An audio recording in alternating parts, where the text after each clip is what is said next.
Thank you so much, ma'am, for taking out time and speaking with us. We welcome you to the second edition National Conclave and Stroke Conclave and Awards 2024. And I would like to ask you a question. Like, telestroke services have been a promising innovation. What challenges and opportunities do you foresee in implementing these nationwide?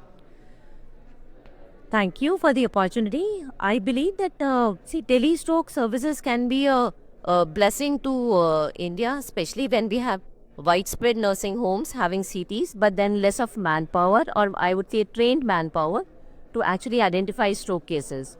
So here, actually, when we deploy the telestroke solutions to identify stroke, parallelly we also train the spoke nursing homes, which is very necessary, right, to identify the stroke cases. Though AI has its role to play, but there are a lot of it's a teamwork when we have to identify stroke, and as a technician, nurses, and even the doctor there has to play a very vital role as a team.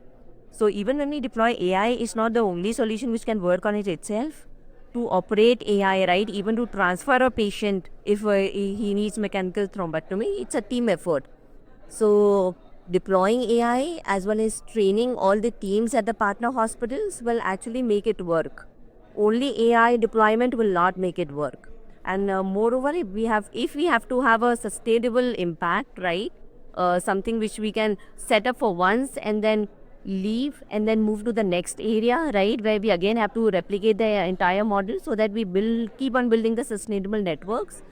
I think then it will be helpful for India, because with the number of nursing homes, the penetration of the nursing homes, the population which we have to handle, and the number of neuro interventionists which we have here, I think the hub and spoke model and the technology can only bridge a gap.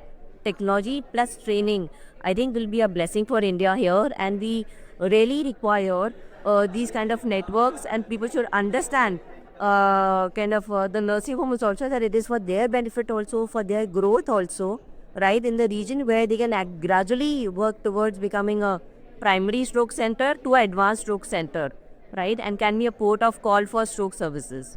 So slowly we build up the chain and try to cover the entire larger region with all similar minds and similar partnerships coming together.